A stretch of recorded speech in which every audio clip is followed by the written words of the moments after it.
Përshëndetje miq. Largësia ndërmjet një fshati të vogël të Nigerisë dhe Kansas Cityt në Amerikë ishte shumë e madhe. Megjithatë, personazhi i historisë son e përshkroi këtë distancë, duke kërkuar ëndrrën e jetës së tij.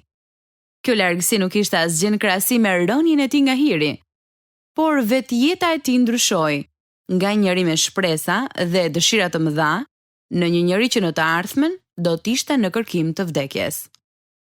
Nata kur u dorëzua plotësisht, ishte momenti kur zemra, mendja dhe jeta e tij u bën të lirë nga prangat.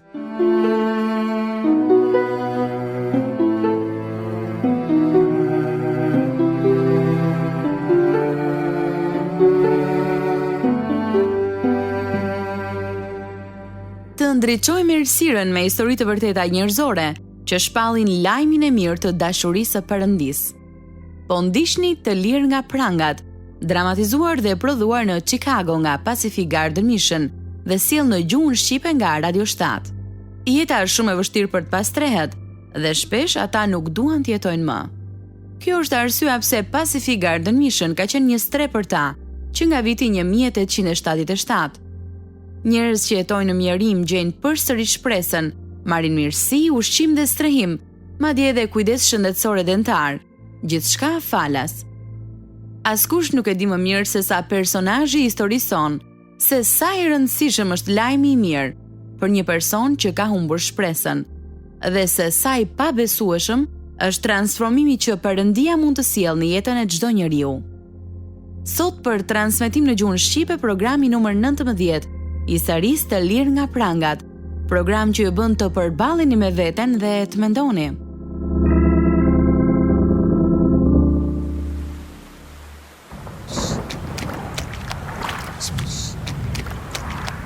Hej, eja të shkojmë në ndonjë vend ku mos të na zërë shiu. Ku? Eja, do të futemi këtu. Unë do shkoj mbrapa, ti mund të rish para. Rosh, kishe shumë ftohtë. Flitani, përpara se të vi pronari. Si përfundova kështu. O, nën, as sikur të kthehesha përsëri në shtëpi. Por kjo është e pamundur. E pamundur.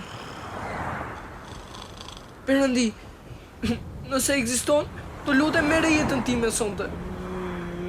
Hej, zotëri. Çfarë? Hej, a do më bësh një nder? Çfarë? A ke thik? Nuk dua të zgjohem më, ndaj, nëse ke thik me vete, të lutem më vrit. Nuk dua të jetoj më. Ej, tu ka ikur mendja?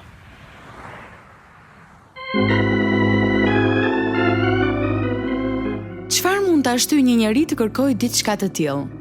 Personazhi i historisë sone kishte filluar jetën jo vetëm me mbështetjen e familjes, por edhe të vetë qeverisë. Simona Angjilda ndan historinë e tij si paralajmërim për të tjerët dhe për t'i dhënë lavdi atij që i erdhi në ndihmë. Kjo është historia e tij e vërtetë, tani në Të lirë nga prangat.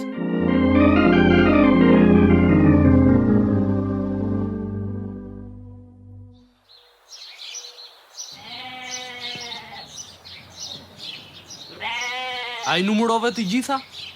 Po, 38. Atëherë eja ti qojmë tek burimi. Eja, wala, hej, Boli!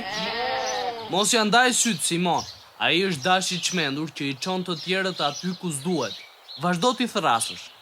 Hej, Kenker, ashtu. Çoshi, futu brenda. Vazhdo t'i flasësh me emër, që të mësohen me zërin tënd. Oh, sa vap. Vërtet shumë vap është. Duhet të gjejmë ushqim dhe një hije ku të fusim kokën. Mbaj syt hapur për hienat. Në fillim, ishte argëtuese të kujdesesh për delet, por nuk kam ndërmend ta bëj këtë punë gjithë jetën time. Unë jam Simona Anglida dhe po mësoja nga vëllai im si të kujdesesha për delet e babait. Babai im punonte gjithmonë dhe siguronte për familjen e tij me 9 fëmijë. Ne jetonim afër qytetit Shuva në Nigerinë e Veriut. Kompleksi ynë përbëhej nga 2 kasolle prej kashte për nënën, një ndërtesë të madhe për babain dhe stallën e deleve ngjitur dhe kasollja e vëllezërve të mi. Kishim një fermë prej 12 hektarësh, 3 kilometra larg vendit ku jetonim.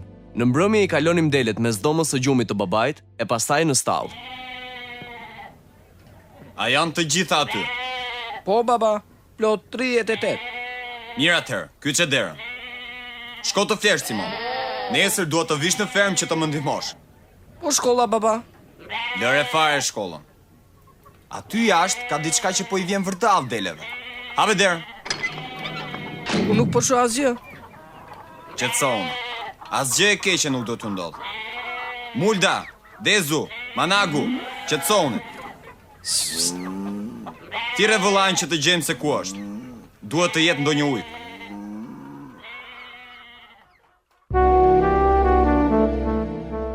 Babai im kishte aftësi të ralla dhe më mësoi të peshkoja.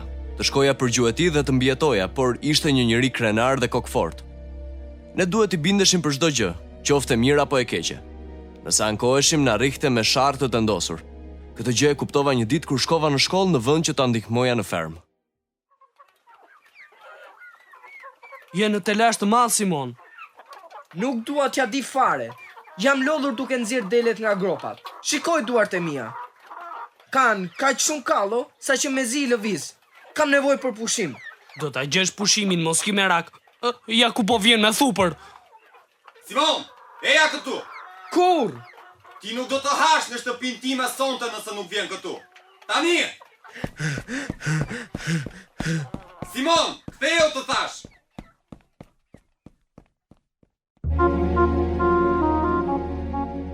Kur u futa në shtëpi fshehur asgjë atë natë, ëngra ushqimin që nëna kishte ruajtur për mua. E megjithatë, më vonë do përballesha me zëmërimin e babait. Më pëlqente shkolla dhe isha nxënës e mirë. Familja joni ishte shumë fetare, por nuk ishim të krishterë. Unë shkoja në shkollë private e në klasën e 7 bëra një test për të shkuar në manastir.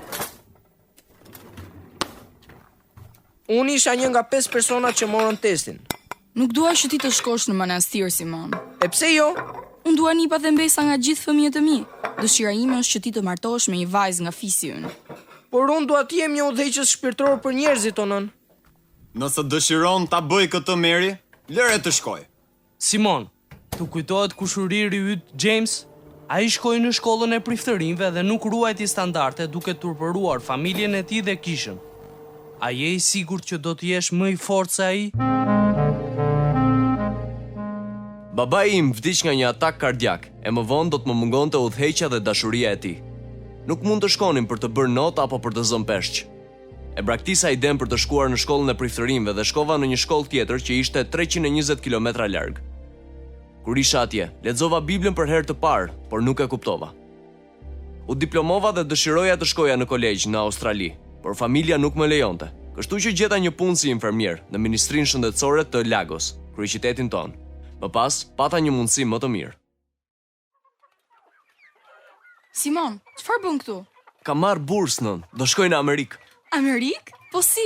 Qeveria po kërkon njerëz që të shkojnë jashtë shtetit për studime, që më pas të kthehen për të ndihmuar me që shteti ynë nuk ka fuqi punëtore. E plotësova formularin dhe më pranuan. Kush do të paguaj për gjithçka? Ata? Po, edhe unë do të studioj për mjekësi. Dua të bëhem doktor. Sa do rish atje? 5 vjet. Por ti do jesh kaq larg, Simon. Mo nuk dua të jem infermier gjithmonë nën. Ne nuk do dim asgjë për ty. Ata do të shohin progresin tim dhe do të raportojnë çdo muaj, edhe unë do t'ju shkruaj çdo javë. E pas ke vendosur me sa duket. Nuk mund të lëj një mundësi të tillë. Disa qindra student nga Nigeria shkuan me avion në Washington DC më 3 janar 1978. Kur avioni u ul po binte shumë dëbor, dhe asnjëri nga ne nuk e dinte se çfarë ishte, derisa stewardesa na shpjegoi. Nuk kam parë asnjëherë diçka të tillë. Mendova se ishte krip që binte nga qielli. Kam shumë ftohtë, Simon. Edhe unë. Çu më dash që erdha këtu? Unë mendoj se është diçka e bukur. Disa nga djem nuk duan të dalin nga avioni. Ata kujtojnë se janë në hën ose ndonjë vend të tillë. Kushuriri im po kthehet në Nigeri.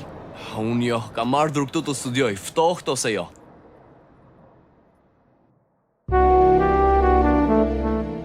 Qëndruam 3 javë në Washington, pastaj më dërguam për 2 vite në një kolegj në Kansas City, ku qeveria nigeriane paguante për apartamentin ton. Pas diplomimit, na thanë të ktheheshim në shtëpi për një vit, duke qenë se na kishte marrë malli. Isha i lumtur ta pranoja. Simon, Vëllai im I vogël u kthye në shtëpi. Oh, sa mirë të kthehesh në një vend të ngrohtë. Nuk të prisnin të vije tani në shtëpi. Menduam se do vije pas Krishtlindjeve. Nuk mund të prisja aq gjatë. Në fshat kisha shumë ftohtë. Me sa kuptoj, ke dalë shumë mirë atje, ha? Po, pas 1 ose 2 vitesh do kthehem dhe do mbaroj shkollën. Nëse nuk gjen më parë një grua dhe krijon familje. Hë? Si ishte atje, Simon, ha? Punoja shumë.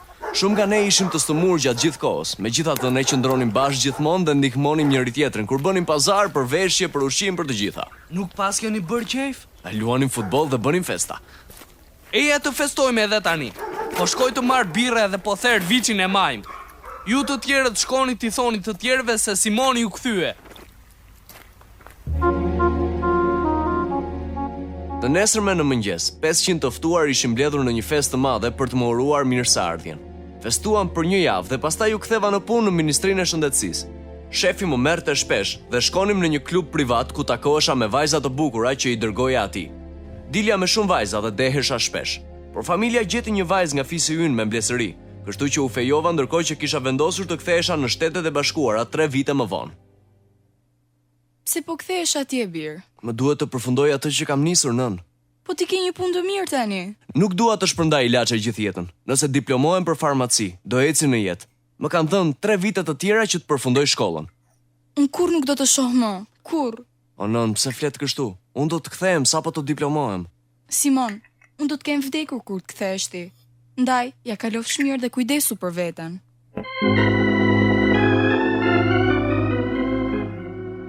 Pas një momenti, Simoni do të na tregojë më shumë se çfarë ndodhi me jetën e tij. Vazhdoni ta ndiqni.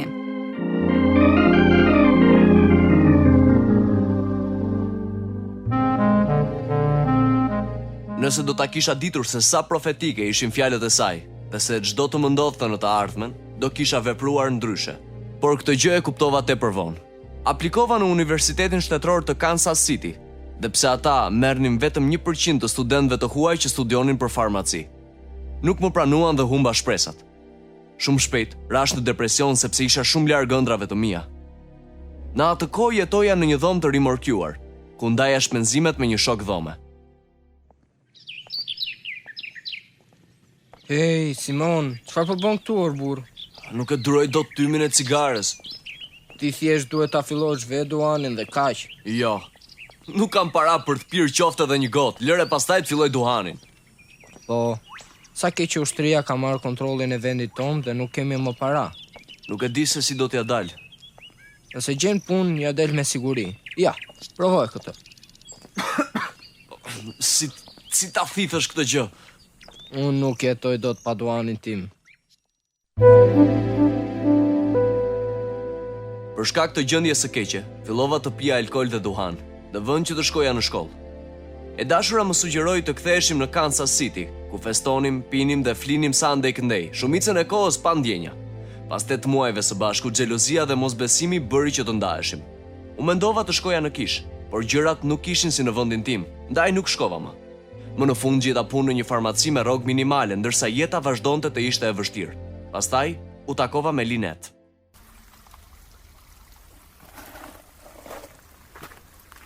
A mund të ulem këtu? Po, Një mbrëmje mrekullueshme, apo jo? vërtet. Ti shkon tek ajo shkolla e mesme në anën tjetër të rrugës, apo jo?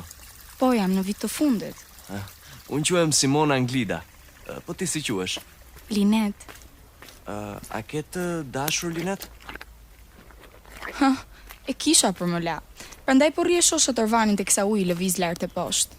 Po ti jap numrin tim të telefonit. Mund të më marrësh në çdo kohë dhe nëse ke nevojë të flasësh me dikë. Nga vjen? Nigeria. Ky është numri im I telefonit.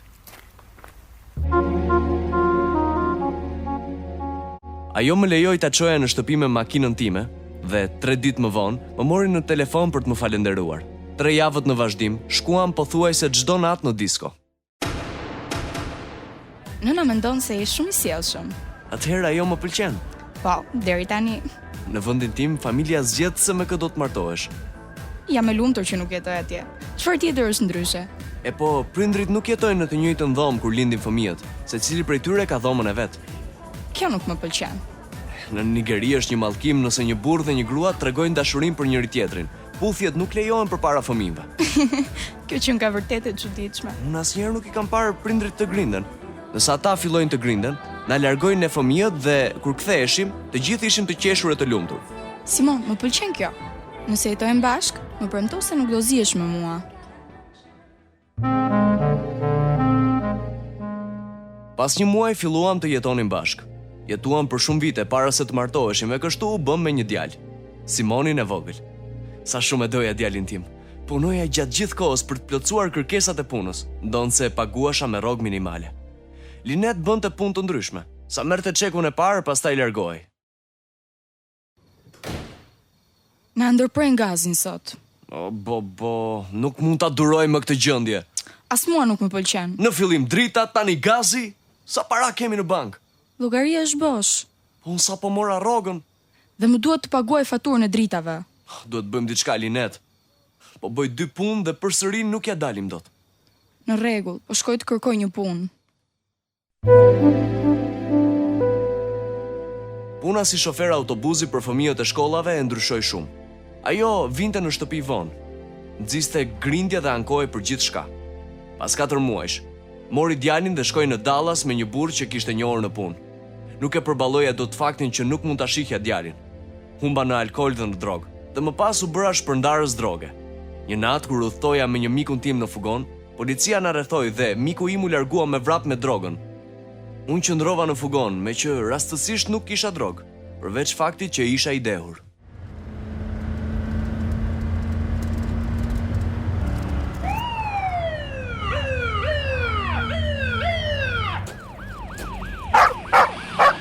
Dili jashtë me duart në kokë. Çfarë kam bërë, burr? Çfarë kam bërë? Jim, lëri qenë të kontrollojnë fugonin. Unë vetëm po udhtoja me makinën time dhe kaq. Qepeti. Po çfarë kam bërë? Ne gjetëm këtë drogë në dëbor. E juaja është. Jo. Po çfarë kam bërë, mor zotri? Akuzoje për kundërshtim arresti. Qëndrova në burg duke pritur vdekjen. I premtova vetes se nuk do të shisja më kurrë drogë. Pas 30 ditësh më lanë të lirë dhe nuk shita më drogë, megjithse vazhdoja të përdorja kokainën. Një ditë nuk pata më para për të paguar motelin dhe kur u ktheva, I gjeta gjërat e mia brenda një qeseje plerash që të pastrehët kishin boshatisur. Nuk më kishte mbetur asgjë. Nuk kisha një vend ku të shkoja, nuk kisha ushqim dhe asgjë që të më përkiste. Fillova të endesha lart e poshtë ndërsa nata më mbulonte me shiun e ftohtë.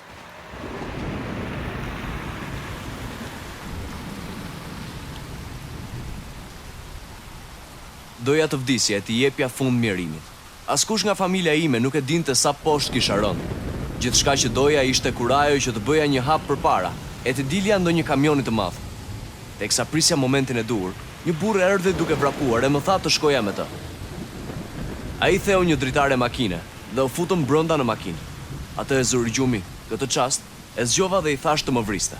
Në mëngjes isha ende gjallë. Ej, a e di se kur do shërbej drega sot? Jo, sa do doja ta dija. Kam shumë uri. E po, eja të shkojmë tek misioni. Misioni? Për çfarë po flet? Është një vend ku jepet ushqim falas. Jepet ushqim falas? Po. Ja të shkojmë atëherë.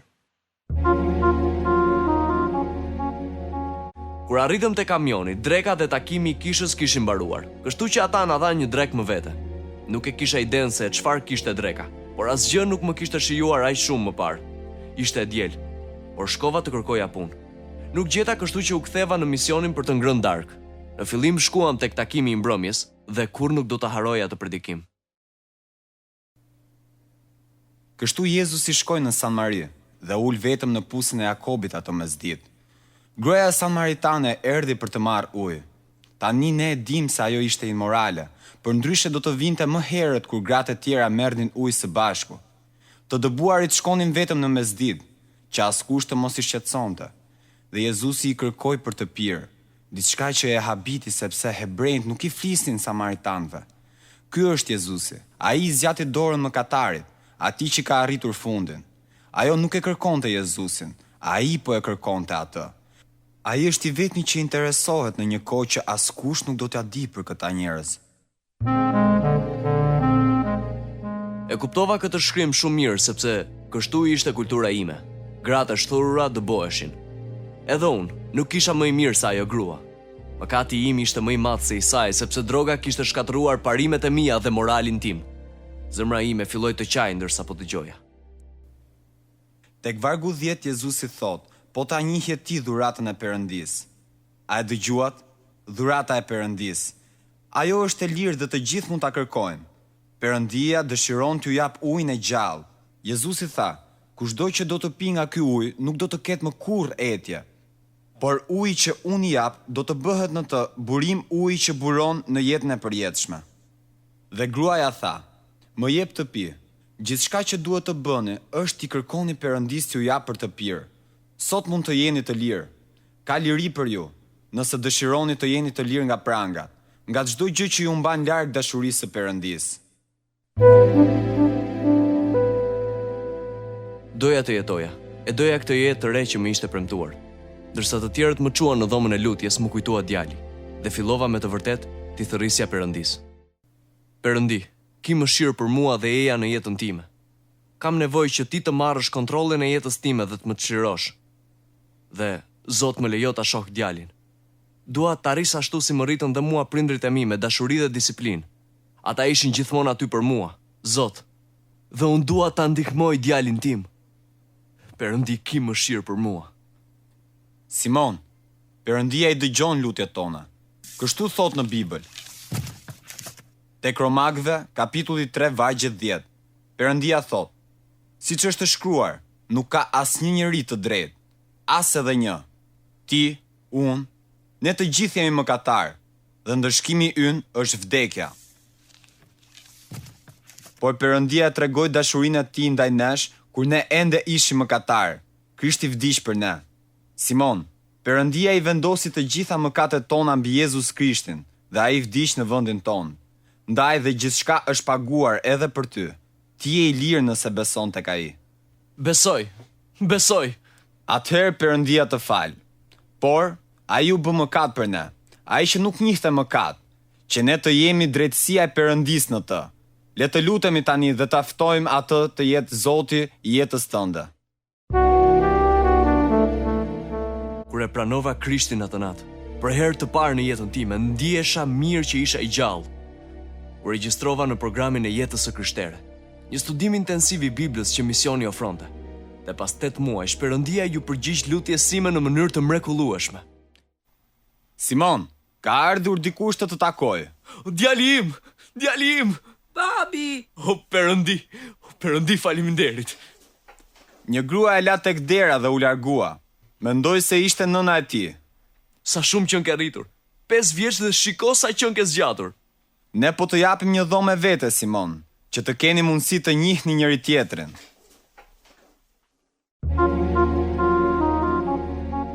I kisha plotësuar të gjitha kërkesat për t'u diplomuar, ndaj dhe udhëheqësit më dërguan të jetoja bashkë me djalin. I vetmi trishtim që pata atë vit ishte vdekja e nënës dhe që unë s'munda të shkoja në funeral. Vërtet ki qenë bari, baba? Po, është punë e rëndë, sepse delet janë vërtet budallaqe, ashtu si njerëzit. Gjithmonë ato bien në gropa, nuk ngrihen dot në këmbë nëse nuk i ndihmon. Ujqërit janë gjithmonë pas tyre, ashtu si djalli. Babi, a e ndeshën ndonjëherë me ndonjë ujk? Sigurisht. Ai ishte shumë i dobët. E qëllova me shkopin tim dhe e godita në mes të këmbëve. Ai ra dhe nuk u çua më. Wow! Tani që njoh Jezusin, e kuptoj pse Perëndia na quan dele. Ata kur nuk punojnë. Gjithçka që duhet të bëjnë është i binden bariut kur ai i thërret. Dhe kështu është edhe shpëtimi. Ti vjen tek bariu i mirë, edhe ai të shpëton. Ai njeh madje edhe emrin tënd edhe të thërret. Nëse dikush humbet, ai shkon dhe e gjen. Simon, bariu i mirë, i jep jetën e tij për delet. A mund të shkojmë për vizitë në Nigeri? Ne do të shkojmë të jetojmë atje birë. Tashmë kam bler tokë dhe do të ndërtojmë një kishë atje.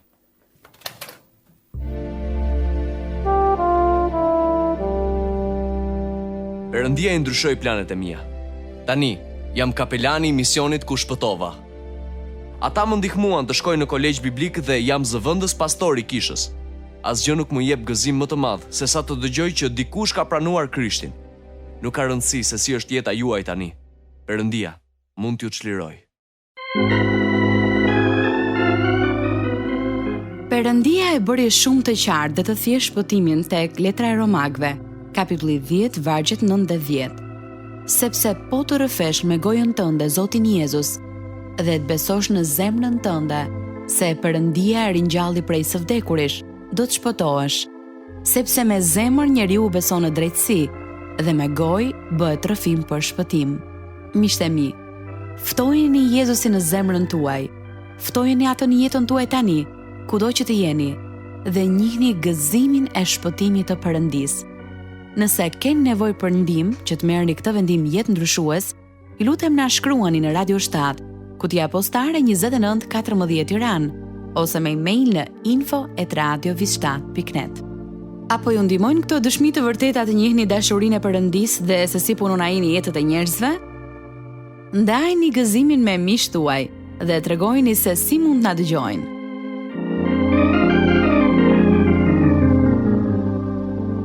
Ndoqët programi numër 19, Historia e vërtetë e Simona Ngjilda. Të lirë nga pranga u prodhua nga Pacific Garden Mission dhe u soll në gjuhën shqipe nga Radio 7, për të treguar nëpërmjet historive të vërteta se nëse jeta juaj është bosh, ajo mund të mbushet derisa të derdhet. Na shkruani, ne mezi presim të marrim letrat apo email-et tuaja. Deri herë në ardhshme bashk, miru dëgjofshim.